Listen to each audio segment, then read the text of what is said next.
8, versículo de 1 a 13. Ora, no tocante às coisas sacrificadas aos ídolos, sabemos que todos temos ciência. A ciência incha, mas a caridade edifica. E se alguém cuida saber alguma coisa, ainda não conheceu como convém conhecer. Mas se alguém ama a Deus, este é conhecido dele. Assim que, quanto ao comer das coisas sacrificadas aos ídolos, sabemos que o ídolo nada é no mundo, e que não há outro algum Deus, senão um. Porque ainda que haja também alguns que se chamem deuses, quer no céu, quer na terra, como há muitos deuses e muitos senhores. Todavia, nós não temos mais que um Deus, o Pai, do qual são todas as coisas, e nós para Ele. E um só Senhor, Jesus Cristo, pelo qual todas as coisas existem, e nós por Ele. Mas nem em todas há ciência, porque alguns até agora comem com consciência do ídolo, coisas sacrificadas aos ídolos. E a sua consciência, sendo fraca, fica contaminada. Ora, o manjar não nos faz agradáveis a Deus, porque se comemos, nada temos demais, e se não comemos, nada nos falta. Mas vede que esse vosso poder não seja de alguma maneira escândalo para os fracos. Porque se algum te vir a ti, que tens ciência, assentado à mesa no templo dos ídolos, não será a consciência do que é fraco induza a comer das coisas sacrificadas aos ídolos? E pela sua ciência perecerá o irmão fraco, pelo qual Cristo morreu? Ora, pecando assim contra os irmãos e ferindo a sua fraca consciência, pecais contra Cristo. Pelo que se o manjar escandalizar meu irmão, nunca, jamais comerei carne, para que meu irmão não se escandalize.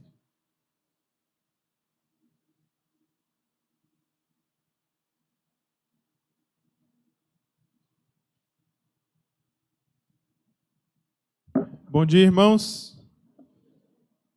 Mais uma vez é um prazer estar aqui com todos vocês. Muito bom poder compartilhar a palavra.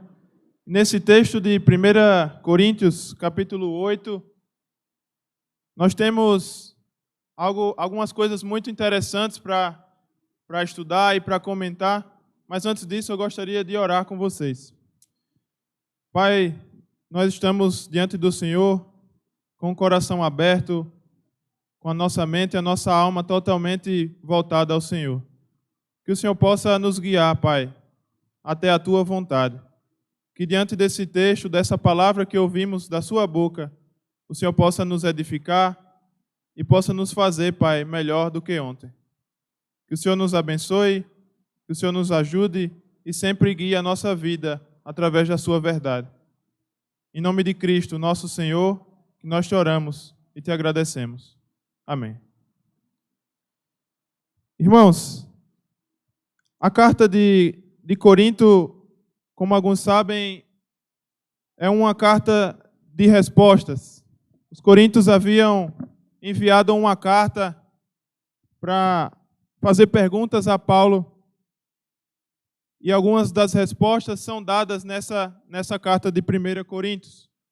E uma das perguntas que os coríntios haviam feito a Paulo era sobre a comida sacrificada a ídolos. Deveriam comer ou não? Isso estava trazendo uma grande divisão na igreja. A igreja estava dividida entre os que comiam carne e os que não comiam carne. E aí Paulo vai dedicar esse capítulo, o capítulo 8, a falar sobre esse assunto. Dentro da igreja tem muitas coisas que nós podemos fazer, nós temos plena consciência de tantas coisas que nós podemos fazer sem questionar. Nós podemos amar o próximo, não há nenhum questionamento sobre isso. Nós podemos comer cuscuz, nós podemos tomar tereré. Não tem ninguém que vá falar mal contra essas coisas. Mas também tem outras coisas que geram dúvidas no povo de Deus. Esse é um exemplo. Outras pessoas podem perguntar: eu posso ganhar na Mega Sena? Sem jogar você não vai ganhar, né? Mas algumas pessoas perguntam se pode jogar na Mega Sena, se pode apostar no Vasco no jogo de hoje. Algumas pessoas criam perguntas em relação a esses assuntos que podem ou não ferir a consciência do outro. E Paulo vai dar uma boa resposta sobre esses demais assuntos. Então, na igreja de Corinto, o problema era: pode ou não pode comer carne sacrificada aos ídolos? Para nós hoje, o problema não é comer carne, mas é o preço da carne. Mas para os coríntios havia esse problema. Eles poderiam encontrar a carne em 3 lugares diferentes: no templo de adoração aos deuses. Eles podiam encontrar a carne também quando visitasse alguém, na casa de alguém. E eles também poderiam encontrar essa carne no açougue. Em alguns momentos eles não sabiam qual era a procedência dessa carne, se era ou não sacrificada a ídolos. Então Paulo vai descrever alguns fatos sobre isso. Então eu gostaria primeiro de falar com vocês sobre o problema. O problema que havia na igreja de Corinto é que toda a cidade praticava a idolatria. Toda a cidade de Corinto praticamente adorava os deuses, com exceção dos judeus. Aqueles que eram descendentes dos judeus, dos israelitas, e viviam na cidade de Corinto, esses não praticavam essa idolatria, porque sabiam em sua mente que deveriam adorar só a um Deus. Então, como a maioria da cidade era idólatra, algumas das pessoas que se converteram ao cristianismo entraram na igreja e tiveram esse problema de consciência. Eu adorava a esses deuses com essas carnes, agora eu faço parte do corpo de Cristo, então eu devo ou não comer carne. E isso gerou um grande problema e uma grande divisão na igreja de Corinto.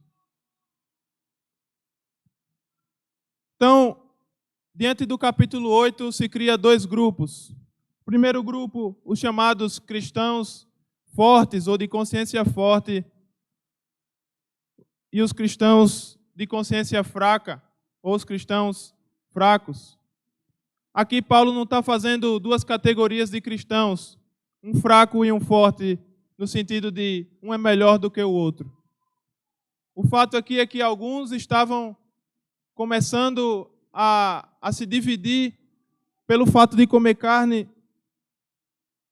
Os fortes chamavam os fracos de fanáticos, porque se abstiam de carne e eram chamados de legalistas, não podia comer nada, a ponto de alguns até só comerem vegetais.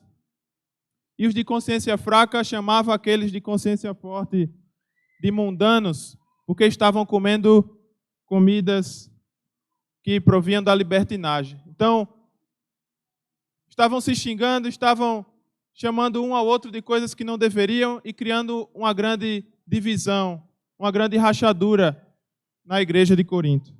E agora? O que é que vai guiar esse conflito? O que é que vai mediar essas coisas? Quem está certo? Quem está errado? Qual é o parâmetro que a gente vai usar para definir quem tem a razão? E aí a grande sacada de Paulo está nos primeiros versículos desse capítulo 8. Paulo vai dizer: com respeito aos alimentos sacrificados aos ídolos, sabemos que todos temos conhecimento. O conhecimento traz orgulho, mas o amor edifica. Quem pensa conhecer alguma coisa, ainda não conhece como deveria. Mas quem ama a Deus, este é conhecido por Deus. A solução para esse problema, o amor. Está até aqui em dourado. Estava sentado ali e vi esse objeto aqui com o nome amor. O amor é a solução para muitas coisas, inclusive essa. Paulo vai dizer, enquanto o conhecimento deixa o homem soberbo, traz orgulho, o amor constrói, o amor cresce, o amor edifica.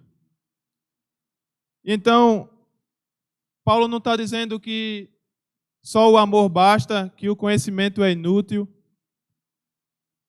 e muito menos está dizendo que o conhecimento é superior ao amor, mas os dois andam de mãos dadas. Então, irmãos, Paulo está elogiando aqui no verso 4 agora o conhecimento que esses irmãos tinham. Veja, portanto, em relação ao alimento sacrificado aos ídolos, sabemos que o ídolo não significa nada no mundo e que só existe um Deus. Paulo aceita o conhecimento desses irmãos, compreende e elogia que eles sabem que realmente não existem esses ídolos que são adorados. Mas a teologia deles poderia até estar certa. Mas uma teologia sem atitude é vã e vazia. Então Paulo está dizendo, a teologia de vocês está certa, vocês estão certos em entender que não existem outros deuses, mas se essa teologia não está acompanhada de amor, ela não serve para nada. Esse conhecimento só vai ensoberbecer. Essa palavra aqui tem a ideia de um balão cheio de ar. É um balão vazio. A soberba deixa você cheio, deixa você grande, mas por dentro você está vazio. Então Paulo está dizendo, enche esse balão de amor e não de conhecimento que é vazio.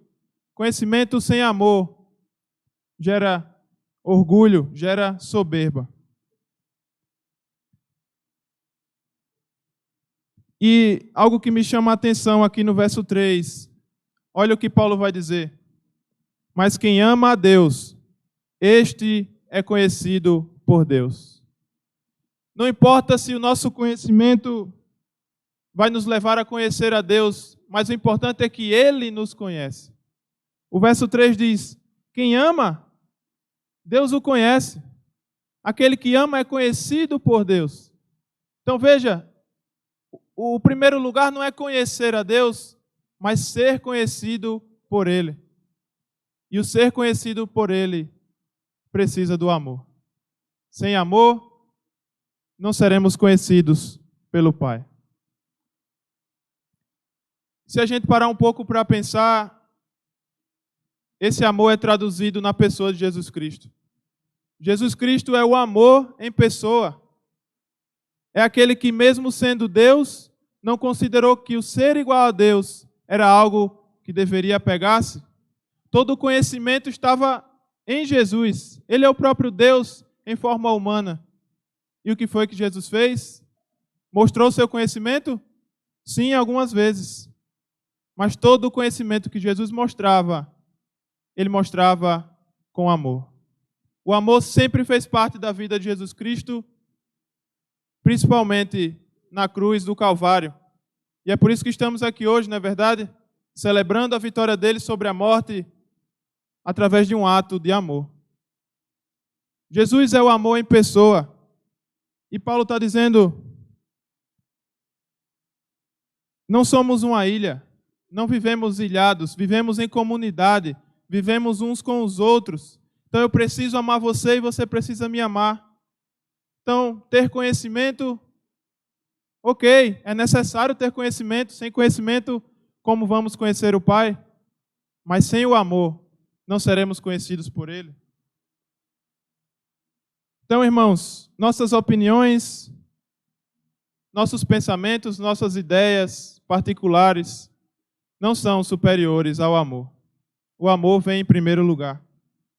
Nem todos têm a mesma opinião que a gente, nem todos têm a mesma consciência que a gente, nem todos têm o mesmo conhecimento que a gente. Nem tudo que não escandaliza você pode ser que escandalize o nosso irmão. Então a ética cristã, irmãos, não é regida só pelo conhecimento, mas também pelo amor. eu preciso amar o meu irmão. E Paulo vai ilustrar muito bem isso no verso 13, no último verso do capítulo 8, dizendo: portanto, se aquilo que eu como leva o meu irmão a pecar, nunca mais comerei carne, para que eu não faça o meu irmão tropeçar. Se o meu conhecimento vai levar o meu irmão a tropeçar, eu abro mão desse conhecimento e apelo para o amor. Irmãos, olhando para o conhecimento, se ele não vier acompanhado de amor, primeiro, ele pode ser um falso conhecimento. Pode ser uma falsa espiritualidade. Muitas pessoas acham que um cristão maduro é aquele que estuda teologia, é aquele que tem muito conhecimento, que sabe versículos memorizados, que entende muito da teologia bíblica. E Paulo está dizendo, isso não é ser maduro. Conhecimento é fundamental. Mas é possível ser conhecedor e ser imaturo? É possível nós sermos pessoas que vêm aos cultos com muita frequência e sermos ainda imaturos na fé? O que vai medir a nossa maturidade ou não é o quanto eu pratico esse conhecimento. E quando eu pratico esse conhecimento, eu amo. Então, irmãos, nós podemos ser pessoas que se interessam só pelo teórico, só pelo conhecimento, só pela palavra, mas não queremos praticá-lo. E se nós fazemos isso, Paulo está dizendo, isso vai gerar em você orgulho, soberba. E Paulo diz, o que você precisa é de amor. O que você precisa é praticar esse conhecimento na sua vida e na vida do seu próximo. E assim o amor edifica, constrói. Enquanto o conhecimento sozinho destrói, o amor edifica, o amor constrói. Uma coisa que eu lembro minha avó falar muito é que lata vazia não faz barulho. Lata vazia faz barulho. Se a gente pega uma lata e bota 1 grão de feijão nela e balança, faz um barulho tremendo. Mas se essa lata está cheia de feijão, não faz barulho. Você já parou para perceber que as pessoas mais sábias são aquelas que falam menos, são aquelas que não falam o quanto sabem? E as pessoas que menos sabem são as que dizem que sabem tanto. Lata vazia faz barulho.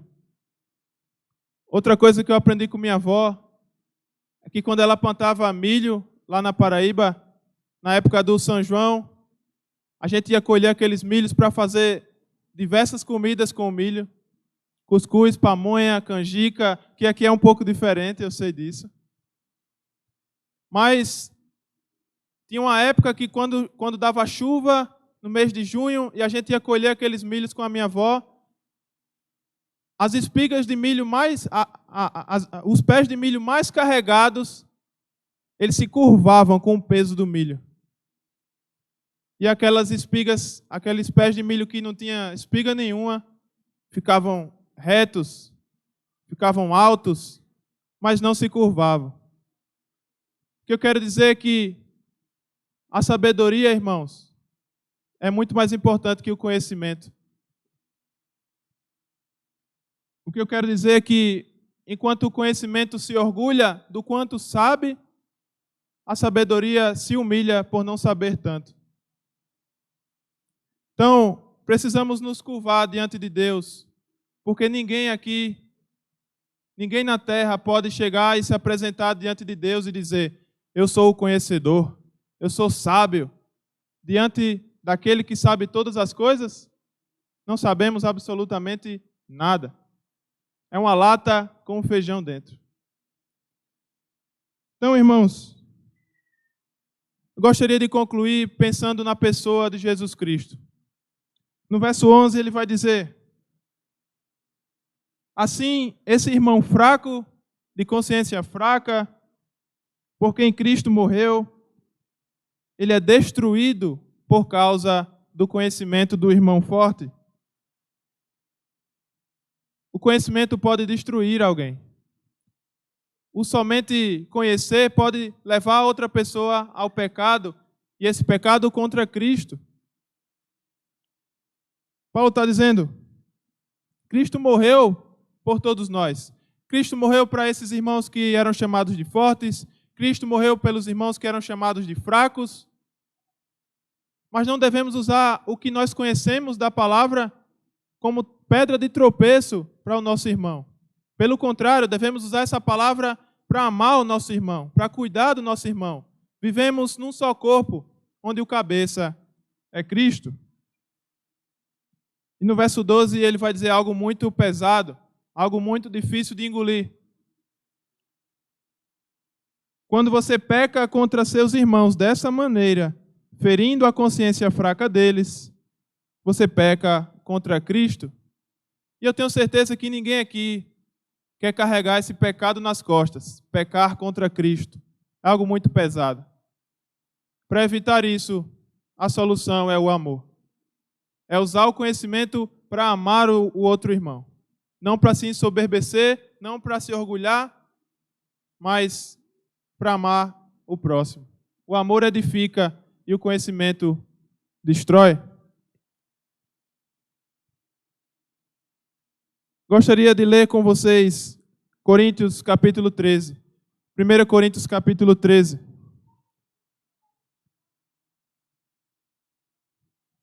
Se você ainda não estiver convencido de que o amor é a chave para a ética cristã, que a liberdade cristã é regida pelo amor, leia comigo 1 Coríntios capítulo 13.